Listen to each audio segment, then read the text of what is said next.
ಓಂ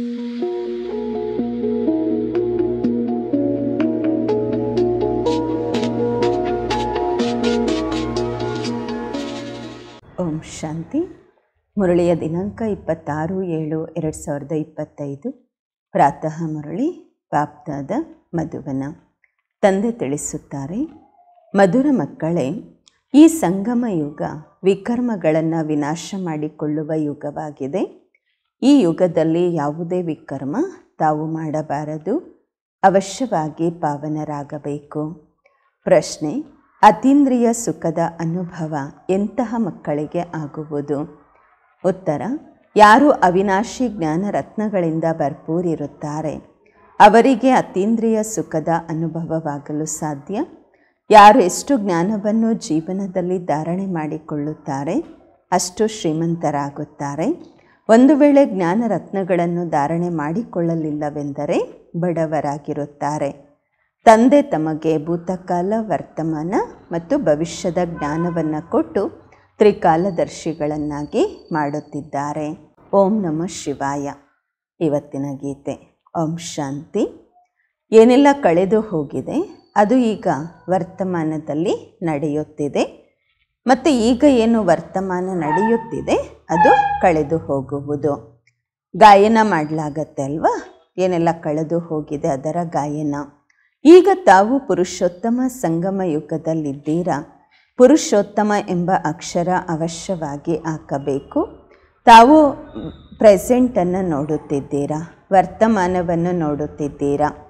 ಏನೆಲ್ಲ ಕಳೆದು ಹೋಗಿದೆ ಅದರ ಗಾಯನವಿದೆ. ಅದು ಈಗ ಪ್ರಾಕ್ಟಿಕಲಲ್ಲಿ ನಡೆಯುತ್ತಿದೆ. ಇದರಲ್ಲಿ ಯಾವುದೇ ಸಂಶಯ ಬರಲು ಸಾಧ್ಯವಿಲ್ಲ.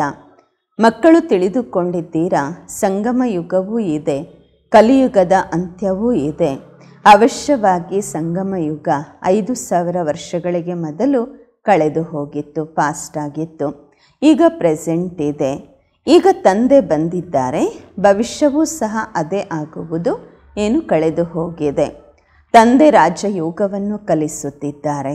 ನಂತರ ಸತ್ಯಯುಗದಲ್ಲಿ ರಾಜ್ಯವನ್ನು ಪಡೆದುಕೊಳ್ಳುತ್ತೇವೆ. ಈಗ ಸಂಗಮ ಯುಗ ಇದೆ. ಈ ಮಾತುಗಳು ತಾವು ಮಕ್ಕಳ ವಿನಃ ಮತ್ತಾರೂ ಸಹ ತಿಳಿದುಕೊಳ್ಳುವುದಿಲ್ಲ. ತಾವು ಪ್ರಾಕ್ಟಿಕಲಲ್ಲಿ ರಾಜಯೋಗವನ್ನು ಕಲಿಯುತ್ತಿದ್ದೀರಾ. ಇದಾಗಿದೆ ಅತಿ ಸಹಜ. ಯಾರೆಲ್ಲ ಚಿಕ್ಕವರು, ದೊಡ್ಡವರು, ಮಕ್ಕಳು ಎಲ್ಲರಿಗೂ ಒಂದೇ ಮುಖ್ಯ ಮಾತನ್ನು ಅವಶ್ಯವಾಗಿ ತಿಳಿಸಬೇಕು. ತಂದೆಯನ್ನು ನೆನಪು ಮಾಡಿದಾಗ ವಿಕರ್ಮಗಳು ವಿನಾಶವಾಗುತ್ತವೆ. ಯಾವಾಗ ವಿಕರ್ಮ ವಿನಾಶವಾಗುವ ಸಮಯವಿರುವುದು ಆಗ ಆ ರೀತಿ ಯಾರಿರ್ತಾರೆ? ವಿಕರ್ಮಗಳನ್ನು ಮಾಡುವವರು. ಆದರೆ ಮಾಯೆ ವಿಕರ್ಮ ಮಾಡಿಸುತ್ತದೆ. ತಿಳಿದುಕೊಳ್ಳುತ್ತಾರೆ ಪೆಟ್ಟು ಬೀಳುವುದೆಂದು, ನಮ್ಮಿಂದ ಬಹಳ ದೊಡ್ಡ ತಪ್ಪಾಯಿತು ಎಂದು. ಯಾವಾಗ ತಂದೆಯನ್ನು ಕರೆಯುತ್ತೀರಾ, ಹೇ ಪತಿತ ಪಾವನ ಬನ್ನಿ ಎಂದು, ಈಗ ತಂದೆ ಬಂದಿದ್ದಾರೆ ಪಾವನರನ್ನಾಗಿ ಮಾಡಲು. ಅಂದಾಗ ಪಾವನರಾಗಬೇಕು ಅಲ್ವಾ? ಈಶ್ವರನಿಗೆ ಮಕ್ಕಳಾಗಿ ಮತ್ತು ಪತಿತರಾಗಬಾರದು. ಸತ್ಯಯುಗದಲ್ಲಿ ಎಲ್ಲರೂ ಪವಿತ್ರವಾಗಿದ್ದೆವು. ಭಾರತವೇ ಪಾವನವಾಗಿತ್ತು. ಗಾಯನವೂ ಇದೆ, ನಿರ್ವಿಕಾರಿ ಪ್ರಪಂಚ ಮತ್ತು ವಿಕಾರಿ ಪ್ರಪಂಚ ಎಂದು. ಅವರು ದೇವತೆಗಳು ಸಂಪೂರ್ಣ ನಿರ್ವಿಕಾರಿಗಳು, ನಾವು ವಿಕಾರಿಗಳು. ಏಕೆಂದರೆ ನಾವು ವಿಕಾರದಲ್ಲೋಗುತ್ತೇವೆ ಎಂದು ಮನುಷ್ಯರು ತಿಳಿದುಕೊಳ್ಳುತ್ತಾರೆ. ವಿಕಾರ ಎಂಬ ಹೆಸರೇ ವಿಕಾರದ್ದಾಗಿದೆ ಅಲ್ವಾ? ಪತಿತರೇ ಕರೆಯುತ್ತಾರೆ ಬನ್ನಿ ಪಾವನ ಮಾಡಿ ಎಂದು. ಕ್ರೋಧಿಗಳು ಕರೆಯುವುದಿಲ್ಲ. ತಂದೆ ಪುನಃ ಡ್ರಾಮಾ ಪ್ಲಾನ್ ಅನುಸಾರವಾಗಿ ಬಂದಿದ್ದಾರೆ. ಕಿಂಚಿತ್ತು ವ್ಯತ್ಯಾಸವಾಗಲು ಸಾಧ್ಯವಿಲ್ಲ. ಏನೆಲ್ಲ ಕಳೆದು ಹೋಗಿದೆ ಅದು ಪುನಃ ಈಗ ವರ್ತಮಾನದಲ್ಲಿ ನಡೆಯುತ್ತಿದೆ. ಫಾಸ್ಟ್, ಪ್ರೆಸೆಂಟ್ ಮತ್ತು ಫ್ಯೂಚರನ್ನು ತಿಳಿದುಕೊಳ್ಳುವಂತಹವರಿಗೆ ತ್ರಿಕಾಲದರ್ಶಿಗಳೆಂದು ಹೇಳಲಾಗುವುದು. ಇದನ್ನು ನೆನಪಿಟ್ಟುಕೊಳ್ಳಬೇಕು. ಇದು ಬಹಳ ಪರಿಶ್ರಮದ ಮಾತಾಗಿದೆ. ಗಳಿಗೆ ಗಳಿಗೆಗೂ ಮರೆತು ಹೋಗುತ್ತದೆ. ಇಲ್ಲವೆಂದರೆ ತಾವು ಮಕ್ಕಳಿಗೆ ಎಷ್ಟು ಅತೀಂದ್ರಿಯ ಸುಖ ಇರಬೇಕು. ತಾವು ಇಲ್ಲಿ ಅವಿನಾಶಿ ಜ್ಞಾನ ರತ್ನಗಳಿಂದ, ಜ್ಞಾನಧನದಿಂದ ಬಹಳ ಬಹಳ ಶ್ರೀಮಂತರಾಗುತ್ತಿದ್ದೀರಾ. ಯಾರೆಷ್ಟು ಧಾರಣೆ ಮಾಡಿಕೊಳ್ಳುತ್ತೀರಾ ಅವರಷ್ಟು ಶ್ರೀಮಂತರಾಗುತ್ತೀರಾ. ಆದರೆ ಹೊಸ ಪ್ರಪಂಚಕ್ಕಾಗಿ ತಮಗೆ ಗೊತ್ತಿದೆ ನಾವು ಏನೆಲ್ಲ ಮಾಡುತ್ತಿದ್ದೇವೆ ಅದು ಭವಿಷ್ಯದ ಹೊಸ ಪ್ರಪಂಚಕ್ಕಾಗಿ. ತಂದೆ ಬಂದಿದ್ದಾರೆ ಹೊಸ ಪ್ರಪಂಚದ ಸ್ಥಾಪನೆ ಮಾಡಲು, ಹಳೆಯ ಪ್ರಪಂಚದ ವಿನಾಶ ಮಾಡಲು. ಕಲ್ಪದ ಮೊದಲಿನಂತೆ ಆಗುವುದು. ತಾವು ಮಕ್ಕಳು ನೋಡುತ್ತೀರಾ, ಪ್ರಾಕೃತಿಕ ವಿಕೋಪಗಳು ಆಗುತ್ತವೆ. ಭೂಕಂಪವಾಯಿತೆಂದರೆ ಸಮಾಪ್ತಿಯಾಗುವುದು. ಭಾರತದಲ್ಲಿ ಎಷ್ಟು ಭೂಕಂಪ ಆಗಿದೆ. ನಾವಂತೂ ಹೇಳುತ್ತೇವೆ ಇದೆಲ್ಲ ಆಗಲೇಬೇಕಾಗಿದೆ. ಕಲ್ಪದ ಮೊದಲು ಸಹ ಆಗಿತ್ತು. ಅದರಿಂದಲೇ ಹೇಳಲಾಗತ್ತೆ ಚಿನ್ನದ ದ್ವಾರಿಕ ಸಮುದ್ರದಲ್ಲಿ ಹೋಗಿದೆ ಎಂದು. ತಾವು ಮಕ್ಕಳು ಒಳ್ಳೆಯ ರೀತಿ ಬುದ್ಧಿಯಲ್ಲಿ ಕೂರಿಸಿಕೊಳ್ಳಬೇಕು. ನಾವು 5000 ವರ್ಷಗಳಿಗೆ ಮೊದಲು ಸಹ ಈ ಜ್ಞಾನವನ್ನು ಪಡೆದುಕೊಂಡಿದ್ದೆವು. ಇದರಲ್ಲಿ ಕಿಂಚಿತ್ತೂ ವ್ಯತ್ಯಾಸವಿಲ್ಲ. ಬಾಬಾ 5000 ವರ್ಷಗಳಿಗೆ ಮೊದಲು ಸಹ ನಾವು ನಿಮ್ಮಿಂದ ಆಸ್ತಿಯನ್ನು ಪಡೆದುಕೊಂಡಿದ್ದೆವು. ನಾವೇ ಅನೇಕ ಬಾರಿ ನಿಮ್ಮಿಂದ ಆಸ್ತಿ ಪಡೆದಿದ್ದೆವು. ಲೆಕ್ಕ ಮಾಡಲು ಸಾಧ್ಯವಿಲ್ಲ. ಎಷ್ಟು ಬಾರಿ ತಾವು ವಿಶ್ವಕ್ಕೆ ಮಾಲೀಕರಾಗಿದ್ದೀರಿ, ನಂತರ ಬಡವರಾದಿರಿ. ಈ ಸಮಯದಲ್ಲಿ ಭಾರತ ಪೂರ್ತಿ ಬಡ ದೇಶವಾಗಿದೆ. ತಾವು ಬರೆಯುತ್ತೀರಾ ಡ್ರಾಮಾ ಪ್ಲಾನ್ ಅನುಸಾರವಾಗಿ. ಅವರು ಡ್ರಾಮಾ ಎಂಬ ಅಕ್ಷರ ಹೇಳುವುದಿಲ್ಲ. ಅವರು ತಮ್ಮದೇ ಆದಂತಹ ಪ್ಲಾನ್ ಮಾಡುತ್ತಾರೆ. ತಾವು ಹೇಳ್ತೀರಾ ಡ್ರಾಮಾ ಪ್ಲಾನ್ ಅನುಸಾರವಾಗಿ ನಾವು ಪುನಃ ಸ್ಥಾಪನೆ ಮಾಡುತ್ತಿದ್ದೇವೆ 5000 ವರ್ಷಗಳ ಮೊದಲಿನಂತೆ. ಕಲ್ಪದ ಮೊದಲು ಏನೆಲ್ಲ ಕರ್ತವ್ಯ ನಡೆದಿತ್ತು ಪುನಃ ಈಗ ಶ್ರೀಮತದಂತೆ ಮಾಡುತ್ತಿದ್ದೇವೆ. ಶ್ರೀಮತದ ಮೂಲಕವೇ ಶಕ್ತಿಯನ್ನು ಪಡೆದುಕೊಳ್ಳುತ್ತೇವೆ. ಶಿವಶಕ್ತಿ ಎಂಬ ಹೆಸರಿದೆ ಅಲ್ವಾ. ತಾವು ಶಿವಶಕ್ತಿಯರು, ದೇವಿಯರಾಗಿದ್ದೀರಾ. ನಿಮ್ಮ ಮಂದಿರಗಳಲ್ಲಿ ನಿಮಗೆ ಪೂಜೆ ನಡೆಯುತ್ತದೆ. ತಾವೇ ದೇವಿಯರಾಗಿದ್ದೀರಾ. ನಂತರ ವಿಶ್ವದ ರಾಜ್ಯವನ್ನು ಪಡೆದುಕೊಳ್ಳುತ್ತೀರಾ. ಜಗದಂಬೆಯನ್ನು ನೋಡಿ ಎಷ್ಟು ಪೂಜೆ ಆಗತ್ತೆ. ಅನೇಕ ಹೆಸರುಗಳನ್ನು ಇಟ್ಟಿದ್ದಾರೆ. ಇರುವುದು ಒಬ್ಬರೇ.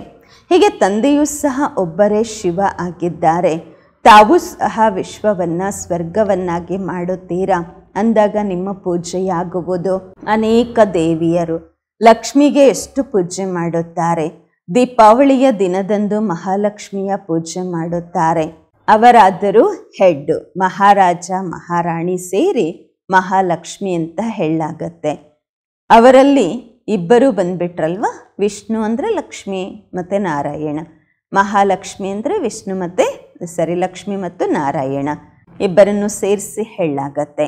ನಾವು ಮಹಾಲಕ್ಷ್ಮಿಯ ಪೂಜೆ ಮಾಡುತ್ತಿದ್ದೆವು. ಧನವೃದ್ಧಿಯಾಗಲಕ್ಕೋಸ್ಕರ ತಿಳ್ಕೊಳ್ತಾ ಇದ್ವಿ ಮಹಾಲಕ್ಷ್ಮಿಯ ಕೃಪೆ ಆಯಿತೆಂದು. ದುಡ್ಡು ಜಾಸ್ತಿ ಬಂತು ಅಂದರೆ ಲಕ್ಷ್ಮಿ ಕೃಪೆ ತೋರಿಸಿದ್ದಾರೆ ಅಂತ ಹೇಳ್ತಾ ಇದ್ವಿ. ಪ್ರತಿ ವರ್ಷ ಪೂಜೆ ಮಾಡ್ತಾ ಇದ್ವಿ. ಒಳ್ಳೆಯದು. ಅವರಿಂದ ಹಣ ಬೇಡಲಾಗತ್ತೆ. ದೇವಿಯಿಂದ ಏನು ಬೇಡೋದು. ತಾವು ಸಂಗಮಯುಗಿ ದೇವಿಯರು ಸ್ವರ್ಗದ ವರದಾನ ಕೊಡಲು ಬಂದಿದ್ದೀರಾ. ಮನುಷ್ಯರಿಗೆ ಇದು ಗೊತ್ತಿಲ್ಲ. ದೇವಿಯರಿಂದ ಸ್ವರ್ಗದ ಎಲ್ಲ ಮನೋಕಾಮನೆಗಳು ಪೂರ್ಣವಾಗುತ್ತವೆ. ತಾವು ದೇವಿಯರಾಗಿದ್ದೀರಾ ಅಲ್ವಾ. ಮನುಷ್ಯರಿಗೆ ಜ್ಞಾನ ದಾನ ಮಾಡುತ್ತೀರಾ. ಅದರಿಂದ ಎಲ್ಲ ಮನೋಕಾಮನೆಗಳು ಪೂರ್ಣವಾಗುತ್ತವೆ. ಕಾಯಿಲೆ ಇತ್ತು ಅಂದರೂ ದೇವಿಯರಿಗೆ ಹೇಳ್ತಾರೆ ಸರಿ ಮಾಡಿ ಎಂದು, ರಕ್ಷಣೆ ಮಾಡಿ ಅಂತ ಹೇಳ್ತಾರೆ. ಅನೇಕ ಪ್ರಕಾರದ ದೇವಿಯರಿದ್ದಾರೆ. ತಾವು ಸಂಗಮ ಯುಗದ ಶಿವಶಕ್ತಿ ದೇವಿಯರಾಗಿದ್ದೀರಾ. ತಾವೇ ಸ್ವರ್ಗದ ವರದಾನವನ್ನು ಕೊಡುತ್ತೀರಾ. ತಂದೆಯೂ ಕೊಡುತ್ತಾರೆ, ತಾವು ಮಕ್ಕಳು ಕೊಡುತ್ತೀರಾ. ಮಹಾಲಕ್ಷ್ಮಿಯನ್ನು ತೋರಿಸುತ್ತಾರೆ. ನಾರಾಯಣನನ್ನು ಗುಪ್ತ ಮಾಡಿದ್ದಾರೆ. ತಂದೆ ತಾವು ಮಕ್ಕಳಿಗೆ ಎಷ್ಟು ಪ್ರಭಾವವನ್ನು ಹೆಚ್ಚಿಸುತ್ತಾರೆ. ದೇವಿಯರು 21 ಜನ್ಮಗಳಿಗಾಗಿ ಸುಖದ ಎಲ್ಲ ಕಾಮನೆಗಳನ್ನು ಪೂರ್ಣ ಮಾಡುತ್ತಾರೆ. ಲಕ್ಷ್ಮಿಯಿಂದ ಹಣ ಬೇಡುತ್ತಾರೆ. ಹಣಕ್ಕೋಸ್ಕರ ಮನುಷ್ಯರು ಕೆಲಸ ಕಾರ್ಯಗಳನ್ನು ಮಾಡುತ್ತಾರೆ. ನಿಮ್ಮನ್ನಂತೂ ತಂದೆಯೇ ಬಂದು ಪೂರ್ತಿ ವಿಶ್ವಕ್ಕೆ ಮಾಲೀಕರನ್ನಾಗಿ ಮಾಡುತ್ತಾರೆ. ಅಪಾರವಾದ ಧನ ಕೊಡುತ್ತಾರೆ. ಶ್ರೀ ಲಕ್ಷ್ಮೀನಾರಾಯಣ ವಿಶ್ವಕ್ಕೆ ಮಾಲೀಕರಾಗಿದ್ದರು. ಈಗ ಕಂಗಾಲಾಗಿದ್ದಾರೆ. ತಾವು ಮಕ್ಕಳು ತಿಳಿದುಕೊಂಡಿದ್ದೀರಾ ರಾಜ್ಯ ಪದವಿ ಹೇಗೆ ಪಡೆದುಕೊಳ್ಳುತ್ತೇವೆ. ಅನಂತರ ನಿಧಾನವಾಗಿ ಇಳಿಯುವ ಕಲೆಯಾಗುವುದು. ಪುನರ್ಜನ್ಮ ಪಡೆಯುತ್ತಾ ಕಲೆಗಳು ಕಡಿಮೆ ಆಗುತ್ತಾ ಈಗ ನೋಡಿ ಎಂತಹ ಪರಿಸ್ಥಿತಿಯಾಗಿದೆ. ಇದು ಸಹ ಹೊಸ ಮಾತಲ್ಲ. ಪ್ರತಿ 5000 ವರ್ಷಗಳ ನಂತರ ಚಕ್ರ ಸುತ್ತುತ್ತಿರುತ್ತದೆ. ಈಗ ಭಾರತ ಎಷ್ಟು ಕಂಗಾಲಾಗಿದೆ. ರಾವಣ ರಾಜ್ಯವಿದೆ. ಎಷ್ಟು ಶ್ರೇಷ್ಠ ನಂಬರ್ 1 ಇತ್ತು, ಈಗ ಲಾಸ್ಟ್ ನಂಬರ್ ಆಗಿದೆ. ಲಾಸ್ಟಲ್ಲಿ ಬರಲಿಲ್ಲವೆಂದರೆ ನಂಬರ್ 1ನಲ್ಲಿ ಹೇಗೆ ಹೋಗುವುದು? ಲೆಕ್ಕಾಚಾರ ಇದೆ ಅಲ್ವಾ? ಧೈರ್ಯದಿಂದ ಒಂದು ವೇಳೆ ವಿಚಾರ ಸಾಗರ ಮಂಥನ ಮಾಡಿದರೆ ಎಲ್ಲ ಮಾತುಗಳು ತನ್ನಷ್ಟಕ್ಕೆ ತಾನೇ ಬುದ್ಧಿಯಲ್ಲಿ ಬರುತ್ತವೆ. ಎಷ್ಟು ಮಧುರಾತಿ ಮಧುರ ಮಾತುಗಳಾಗಿವೆ. ಈಗಂತೂ ತಾವು ಪೂರ್ತಿ ಸೃಷ್ಟಿ ಚಕ್ರವನ್ನು ತಿಳಿದುಕೊಂಡಿದ್ದೀರಾ. ವಿದ್ಯಾಭ್ಯಾಸ ಕೇವಲ ಶಾಲೆಯಲ್ಲಷ್ಟೇ ಓದಲಾಗುವುದಿಲ್ಲ. ಟೀಚರು ಲೆಸನ್ ಕೊಡ್ತಾರೆ ಮನೆಯಲ್ಲಿ ಓದಲು, ಅದಕ್ಕೆ ಹೋಮ್ವರ್ಕ್ ಎಂದು ಹೇಳಲಾಗುವುದು. ತಂದೆಯೂ ಸಹ ತಮಗೆ ಮನೆಯಲ್ಲಿ ಓದಲು ವಿದ್ಯೆಯನ್ನು ಕೊಡುತ್ತಾರೆ. ದಿನದಲ್ಲಿ ಬಲೆ ಕೆಲಸ ಕಾರ್ಯಗಳನ್ನು ಮಾಡಿ ಶರೀರ ನಿರ್ವಹಣೆಯನ್ನಂತೂ ಮಾಡಿಕೊಳ್ಳಲೇಬೇಕು. ಅಮೃತ ವೇಳೆಯಲ್ಲಿ ಎಲ್ಲರಿಗೂ ಪರ್ಸತ್ ಸಿಗುತ್ತೆ ಅಲ್ವಾ?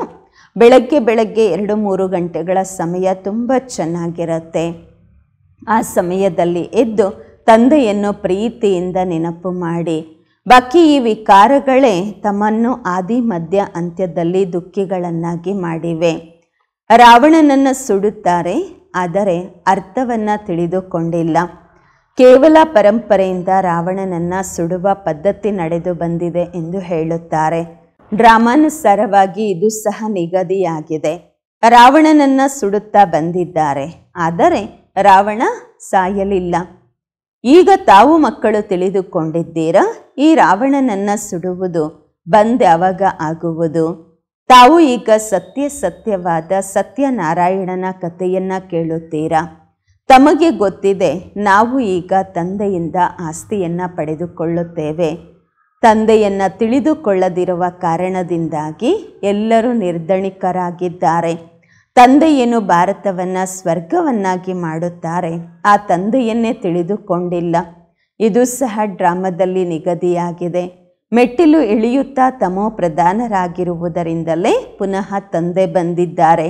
ಆದರೆ ತಮ್ಮನ್ನು ತಾವು ತಮೋ ಪ್ರಧಾನ ಎಂದು ತಿಳಿದುಕೊಳ್ಳುವುದಿಲ್ಲ. ತಂದೆ ಹೇಳುತ್ತಾರೆ, ಈ ಸಮಯದಲ್ಲಿ ಪೂರ್ತಿ ವೃಕ್ಷ ಜಡೀಭೂತ ಅವಸ್ಥೆಯನ್ನು ಹೊಂದಿದೆ.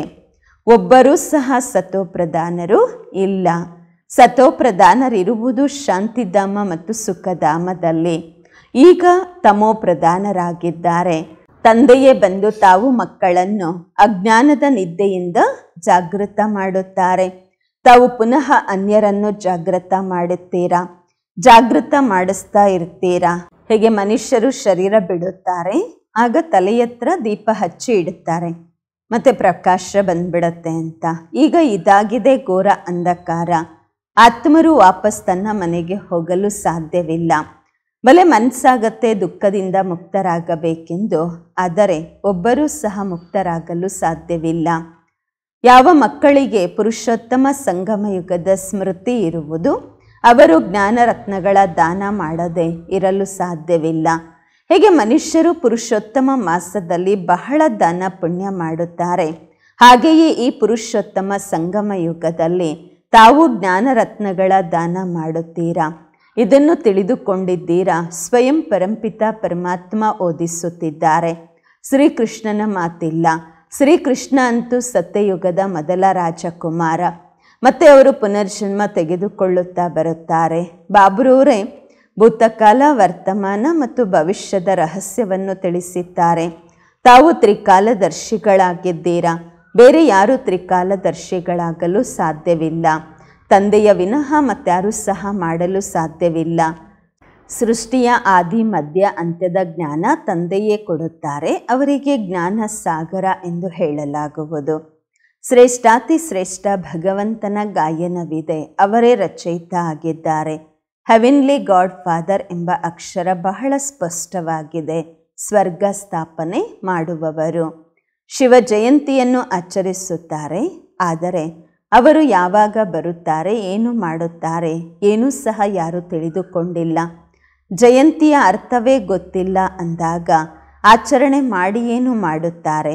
ಇದು ಸಹ ಡ್ರಾಮಾದಲ್ಲಿ ನಿಗದಿಯಾಗಿದೆ. ಈ ಸಮಯದಲ್ಲಿಯೇ ತಾವು ಮಕ್ಕಳು ಡ್ರಾಮಾದ ಆದಿ ಮಧ್ಯ ಅಂತ್ಯವನ್ನು ತಿಳಿದುಕೊಂಡಿದ್ದೀರಾ. ಮತ್ತೆಂದಿಗೂ ತಿಳಿದುಕೊಳ್ಳುವುದಿಲ್ಲ. ಮತ್ತೆ ಯಾವಾಗ ತಂದೆ ಬರುತ್ತಾರೆ ಆಗಲೇ ತಿಳಿದುಕೊಳ್ಳುತ್ತೀರಾ. ಈಗ ತಮಗೆ ಸ್ಮೃತಿ ಬಂದಿದೆ. ಇದು 84 ಜನ್ಮಗಳ ಚಕ್ರ ಹೇಗೆ ಸುತ್ತುತ್ತದೆ. ಭಕ್ತಿ ಮಾರ್ಗದಲ್ಲಿ ಏನಿದೆ ಅದರಿಂದಲೂ ಏನೂ ಸಿಗುವುದಿಲ್ಲ. ಎಷ್ಟು ಭಕ್ತಿ ಮಾಡುತ್ತಾರೆ. ಆ ಬೀಡಲ್ಲಿ ತುಂಬ ಜನ ಇರ್ತಾರೆ, ಪೆಟ್ಟು ತಿನ್ನಲು ಹೋಗುತ್ತಾರೆ. ತಂದೆ ತಮ್ಮನ್ನು ಅದರಿಂದ ಬಿಡಿಸಿದ್ದಾರೆ. ಈಗ ತಾವು ತಿಳಿದುಕೊಂಡಿದ್ದೀರಾ, ನಾವು ಶ್ರೀಮತದಂತೆ ಪುನಃ ಭಾರತವನ್ನು ಶ್ರೇಷ್ಠ ಮಾಡುತ್ತಿದ್ದೇವೆ. ಶ್ರೀಮತದಿಂದಲೇ ಶ್ರೇಷ್ಠರಾಗುತ್ತೇವೆ. ಶ್ರೀಮತ ಸಂಗಮ ಯುಗದಲ್ಲಿಯೇ ಸಿಗುವುದು. ತಾವು ಯಥಾರ್ಥವಾಗಿ ತಿಳಿದುಕೊಂಡಿದ್ದೀರಾ, ನಾವು ಏನಾಗಿದ್ದೆವು ಮತ್ತು ಹೇಗೆ ಈ ರೀತಿ ಆದೆವು. ಈಗ ಪುನಃ ಪುರುಷಾರ್ಥ ಮಾಡುತ್ತಿದ್ದೇವೆ. ಪುರುಷಾರ್ಥ ಮಾಡುತ್ತಾ ಮಾಡುತ್ತಾ ಮಕ್ಕಳು ಒಂದು ವೇಳೆ ಫೇಲ್ ಆದರೆ ತಂದೆಗೆ ಸಮಾಚಾರ ಕೊಡಿ. ತಂದೆ ಎಚ್ಚರಿಕೆಯನ್ನು ಕೊಡುತ್ತಾರೆ, ಪುನಃ ನಿಲ್ಲಬಹುದು. ಮತ್ತೆ ನಿಲ್ಲುವಂತಹ ಶಕ್ತಿಯನ್ನು, ಎಚ್ಚರಿಕೆಯನ್ನು, ಶಿಕ್ಷಣವನ್ನು ಬಾಬಾ ಕೊಡುತ್ತಾರೆ. ಎಂದಿಗೂ ಫೇಲೂರಾಗಿ ಕುಳಿತುಕೊಳ್ಳಬಾರದು, ಪುನಃ ನಿಲ್ಲಬೇಕು. ದವಾಯಿ ಮಾಡ್ಕೊಳ್ಳಿ, ಔಷಧ ತಗೊಳ್ಳಿ, ನಿಂತ್ಕೊಳ್ಳಿ ಅಂತಾರೆ ಬಾಬಾ. ಸರ್ಜನ್ ಶಿವತಂದೆಯಂತೂ ಕೊಳುತ್ತಿದ್ದಾರೆ ಅಲ್ವಾ.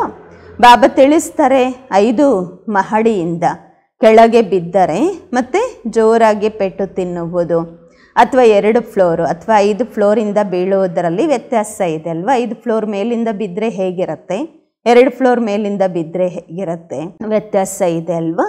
ಕಾಮ ವಿಕಾರವಾಗಿದೆ, 5ನೇ ಫ್ಲೋರಿಂದ ಕೆಳಗೆ ಬೀಳುವಂಥದ್ದು. ಅದಕ್ಕೆ ಬಾಬಾ ಹೇಳ್ತಾರೆ, ಕಾಮ ಮಹಾಶತ್ರುವಾಗಿದೆ, ಅದು ನಿಮ್ಮನ್ನು ಪತಿತರನ್ನಾಗಿ ಮಾಡಿದೆ. ಈಗ ಪಾವನರಾಗಿರಿ. ಪತಿತ ಪಾವನ ತಂದೆಯೇ ಬಂದು ಪಾವನರನ್ನಾಗಿ ಮಾಡುತ್ತಾರೆ. ಅವಶ್ಯವಾಗಿ ಸಂಗಮ ಯುಗದಲ್ಲಿಯೇ ಮಾಡುತ್ತಾರೆ. ಕಲಿಯುಗದ ಅಂತ್ಯ ಮತ್ತು ಸತ್ಯಯುಗದ ಆದಿಯ ಸಂಗಮ ಇದಾಗಿದೆ. ಮಕ್ಕಳು ತಿಳಿದುಕೊಂಡಿದ್ದೀರಾ, ತಂದೆ ಈಗ ಸಸಿಯನ್ನು ನೆಡುತ್ತಿದ್ದಾರೆ ಮತ್ತು ಪೂರ್ತಿ ವೃಕ್ಷ ಇಲ್ಲಿ ವೃದ್ಧಿಯಾಗುವುದು. ಬ್ರಾಹ್ಮಣರು ವೃಕ್ಷ ವೃದ್ಧಿಯಾಗುವುದು. ಅನಂತರ ಸೂರ್ಯವಂಶಿ ಚಂದ್ರವಂಶದಲ್ಲಿ ಹೋಗಿ ಸುಖವನ್ನು ಅನುಭವಿಸುತ್ತೀರಾ. ಎಷ್ಟು ಸಹಜವಾಗಿ ತಿಳಿಸಲಾಗುತ್ತಿದೆ. ಒಳ್ಳೆಯದು. ಮುರಳಿ ಸಿಗಲ್ವಾ, ತಂದೆಯನ್ನು ನೆನಪು ಮಾಡಿ. ಇದನ್ನು ಬುದ್ಧಿಯಲ್ಲಿ ಪಕ್ಕಾ ಮಾಡಿಕೊಳ್ಳಿ. ಶಿವ ತಂದೆ ಬ್ರಹ್ಮರವರ ತನುವಿನಿಂದ ನಮಗೆ ಹೇಳುತ್ತಾ ಇದ್ದಾರೆ, ನನ್ನನ್ನು ನೆನಪು ಮಾಡಿ, ಆಗ ವಿಷ್ಣುವಿನ ಮನೆತನದಲ್ಲಿ ಹೊರಟು ಹೋಗುತ್ತೀರಾ. ಪೂರ್ತಿ ಆಧಾರ ಪುರುಷಾರ್ಥದ ಮೇಲೆ ಇದೆ. ಕಲ್ಪ ಕಲ್ಪವೂ ಯಾರು ಪುರುಷಾರ್ಥ ಮಾಡುತ್ತಾರೆ, ಏನು ಪುರುಷಾರ್ಥ ಮಾಡುತ್ತಾರೆ ಅದೇ ನಡೆಯುತ್ತೆ. ಅರ್ಧ ಕಲ್ಪ ದೇಹಾಭಿಮಾನಿಗಳಾಗಿದ್ದೀರಿ. ಈಗ ದೇಹಿ ಅಭಿಮಾನಿಗಳಾಗುವ ಪೂರ್ತಿ ಪುರುಷಾರ್ಥ ಮಾಡಿರಿ. ಇದರಲ್ಲಿಯೇ ಪರಿಶ್ರಮವಿರುವುದು. ವಿದ್ಯಾಭ್ಯಾಸವಂತೂ ಸಹಜವಾಗಿದೆ. ಮುಖ್ಯವಾಗಿ ಪಾವನರಾಗುವ ಮಾತಾಗಿದೆ. ತಂದೆಯನ್ನು ಮರೆಯುವುದು ದೊಡ್ಡ ತಪ್ಪಾಗಿದೆ. ದೇಹಾಭಿಮಾನದಲ್ಲಿ ಬರುವುದರಿಂದಲೇ ಮರೆಯುತ್ತೀರಾ. ಶರೀರ ನಿರ್ವಹಣೆಯ ಅರ್ಥವಾಗಿ ಕೆಲಸ ಕಾರ್ಯಗಳನ್ನು ಬಲೆ ಮಾಡಿ 8 ಗಂಟೆಗಳ ಕಾಲ ತಂದೆಯನ್ನು ನೆನಪು ಮಾಡಿ. ಬಾಕಿ 8 ಗಂಟೆಗಳ ಕಾಲ ಕೆಲಸ ಕಾರ್ಯದಲ್ಲಿ ತೊಡಗಿರಿ. 8 ಗಂಟೆಗಳ ಕಾಲ ಈ ಪುರುಷಾರ್ಥ ಮಾಡಿ. ಆ ಸ್ಥಿತಿ ಬೇಗ ತಯಾರಾಗಲ್ಲ. ಅಂತಿಮದಲ್ಲಿ ಯಾವಾಗ ಆ ಸ್ಥಿತಿ ತಯಾರಾಗುವುದು, ಆಗ ವಿನಾಶವಾಗುವುದು. ಕರ್ಮಾತೀತ ಅವಸ್ಥೆ ಆದಾಗ ಪುನಃ ಶರೀರ ನಿಲ್ಲಲು ಸಾಧ್ಯವಿಲ್ಲ. ಶರೀರ ಬಿಟ್ಟು ಬಿಡುತ್ತೀರಾ. ಏಕೆಂದರೆ ಆತ್ಮ ಪವಿತ್ರವಾಗತ್ತೆ ಅಲ್ವಾ. ಯಾವಾಗ ನಂಬರ್ 1 ಕರ್ಮಾತೀತ ಅವಸ್ಥೆ ಹೊಂದುತ್ತೀರಾ, ಆಗ ಯುದ್ಧ ಶುರುವಾಗುವುದು. ಅಲ್ಲಿಯ ತನಕ ರಿಹರ್ಸಲ್ ನಡೆಯುತ್ತಿರುತ್ತದೆ. ಒಳ್ಳೆಯದು. ಮಧುರಾತಿ ಮಧುರ ಅಗಲಿ ಹೋಗಿ ಮರಳಿ ಸಿಕ್ಕಿರುವ ಮಕ್ಕಳ ಪ್ರತಿಯಾಗಿ ಮಾತ್ಪಿತಾ ಬಾಬ್ದಾದಾರವರ ನೆನಪು, ಪ್ರೀತಿ, ಬೆಳಗಿನ ವಂದನೆಗಳು. ಆತ್ಮಿಕ ಮಕ್ಕಳಿಗೆ ಆತ್ಮಿಕ ತಂದೆಯ ನಮಸ್ಕಾರಗಳು. ನಾವು ಆತ್ಮಿಕ ಮಕ್ಕಳಿಂದ ಆತ್ಮಿಕ ಮಾತ್ಪಿತಾ ಬಾಬ್ದಾದಾರವರಿಗೆ ನೆನಪು, ಪ್ರೀತಿ, ಬೆಳಗಿನ ವಂದನೆಗಳು ಹಾಗೂ ನಮಸ್ಕಾರಗಳು. ಧಾರಣೆಗಾಗಿ ಮುಖ್ಯ ಸಾರ. ಫಸ್ಟ್ ಪಾಯಿಂಟು, ಈ ಪುರುಷೋತ್ತಮ ಮಾಸದಲ್ಲಿ ಅವಿನಾಶಿ ಜ್ಞಾನ ರತ್ನಗಳ ದಾನ ಮಾಡಬೇಕು. ಅಮೃತ ವೇಳೆ ಎದ್ದು ವಿಚಾರ ಸಾಗರ ಮಂಥನ ಮಾಡಬೇಕು. ಶ್ರೀಮತದಂತೆ ಶರೀರ ನಿರ್ವಹಣೆ ಮಾಡುತ್ತಾ ತಂದೆ ಯಾವ ಹೋಮ್ವರ್ಕ್ ಕೊಟ್ಟಿದ್ದಾರೆ ಅದನ್ನು ಸಹ ಅವಶ್ಯವಾಗಿ ಮಾಡಬೇಕು. 2ನೇ ಪಾಯಿಂಟು, ಪುರುಷಾರ್ಥದಲ್ಲಿ ಎಂದಾದರೂ ಅಡೆತಡೆ ಬಂದರೆ ತಂದೆಗೆ ಸಮಾಚಾರ ಕೊಟ್ಟು ಶ್ರೀಮತ ಪಡೆಯಬೇಕು. ಸರ್ಜನ್ಗೆ ಎಲ್ಲವನ್ನು ತಿಳಿಸಬೇಕು. ವಿಕರ್ಮ ವಿನಾಶ ಮಾಡಿಕೊಳ್ಳುವ ಸಮಯದಲ್ಲಿ ಯಾವುದೇ ವಿಕರ್ಮವನ್ನು ಮಾಡಬಾರದು. ವರದಾನ, ಅಖಂಡ ಯೋಗದ ವಿಧಿಯ ಮೂಲಕ ಅಖಂಡ ಪೂಜ್ಯರಾಗುವಂತಹ ಶ್ರೇಷ್ಠ ಮಹಾನ್ ಆತ್ಮ ಆಗಿರಿ. ಅಖಂಡ ಯೋಗದ ವಿಧಿಯ ಮೂಲಕ ಅಖಂಡ ಪೂಜ್ಯರಾಗುವಂತಹ ಶ್ರೇಷ್ಠ ಮಹಾನ್ ಆತ್ಮ ಆಗಿರಿ. ವರದಾನದ ವಿಶ್ಲೇಷಣೆ.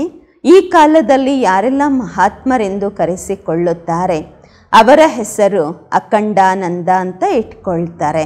ಆದರೆ ಎಲ್ಲದರಲ್ಲೂ ಅಖಂಡ ಸ್ವರೂಪ ನೀವಿದ್ದೀರಾ. ಆನಂದದಲ್ಲಿಯೂ ಅಖಂಡ, ಸುಖದಲ್ಲಿಯೂ ಅಖಂಡ, ಶಾಂತಿಯಲ್ಲಿಯೂ ಅಖಂಡ. ಕೇವಲ ಸಂಘದೋಷದಲ್ಲಿ ಬರಬೇಡಿ. ಅನ್ಯರ ಅವಗುಣಗಳನ್ನು ನೋಡ್ತೀರಾ, ಕೇಳ್ತೀರಾ, ಆಗ ಡೋಂಟ್ ಕೇರ್ ಮಾಡಿ. ಈ ವಿಶೇಷತೆಯಿಂದ ಅಖಂಡ ಯೋಗಿಗಳಾಗುತ್ತೀರಾ. ಯಾರು ಅಖಂಡ ಯೋಗಿಗಳಾಗಿರುತ್ತಾರೆ ಅವರೇ ಅಖಂಡ ಪೂಜ್ಯರಾಗುತ್ತಾರೆ. ಅಂದಾಗ ತಾವಂತಹ ಮಹಾತ್ಮರಾಗಿದ್ದೀರಾ. ಅರ್ಧ ಕಲ್ಪ ಸ್ವಯಂ ಪೂಜ್ಯ ಸ್ವರೂಪದಲ್ಲಿರುತ್ತೀರಾ. ಮತ್ತೆ ಅರ್ಧ ಕಲ್ಪ ನಿಮ್ಮ ಜಡಚಿತ್ರಗಳಿಗೆ ಪೂಜೆ ಆಗುವುದು. ಸ್ಲೋಗನ್: ದಿವ್ಯ ಬುದ್ಧಿಯೇ ಶಾಂತಿಯ ಶಕ್ತಿಗೆ ಆಧಾರವಾಗಿದೆ. ದಿವ್ಯ ಬುದ್ಧಿಯೇ ಶಾಂತಿಯ ಶಕ್ತಿಗೆ ಆಧಾರವಾಗಿದೆ. ಅವ್ಯಕ್ತ ಇಶಾರೆ. ಸಂಕಲ್ಪಗಳ ಶಕ್ತಿಯನ್ನು ಜಮಾ ಮಾಡಿಕೊಂಡು ಶ್ರೇಷ್ಠ ಸೇವೆಗೆ ನಿಮಿತ್ತರಾಗಿರಿ. ಯಾರು ತಮ್ಮ ಸೂಕ್ಷ್ಮ ಶಕ್ತಿಗಳು, ಮನಸ್ಸು, ಬುದ್ಧಿಯನ್ನು ಹ್ಯಾಂಡಲ್ ಮಾಡಲಿಕ್ಕೆ ಸಾಧ್ಯ ಆಗತ್ತೆ ಅವರು ಅನ್ಯರನ್ನು ಹ್ಯಾಂಡಲ್ ಮಾಡಲು ಸಾಧ್ಯ. ಆದರೆ ಸ್ವಯಂನ ಮೇಲೆ ಕಂಟ್ರೋಲಿಂಗ್ ಪವರ್ ಮತ್ತು ರೂಲಿಂಗ್ ಪವರ್ ಇದ್ದಾಗ ಇದೇ ಯಥಾರ್ಥವಾದ ಹ್ಯಾಂಡಲಿಂಗ್ ಪವರ್ ಆಗುವುದು. ಬಲೆ ಅಜ್ಞಾನಿ ಆತ್ಮಗಳಿಗೆ ಸೇವೆಯ ಮೂಲಕ ಹ್ಯಾಂಡಲ್ ಮಾಡಿ, ಬಲೆ ಬ್ರಾಹ್ಮಣ ಪರಿವಾರದಲ್ಲಿ ಸ್ನೇಹ ಸಂಪನ್ನ ಸಂತುಷ್ಟ ಸಂಪನ್ನ ವ್ಯವಹಾರ ಮಾಡಿ ಎರಡರಲ್ಲೂ ಸಫಲರಾಗುತ್ತೀರಾ. ಓಂ ಶಾಂತಿ.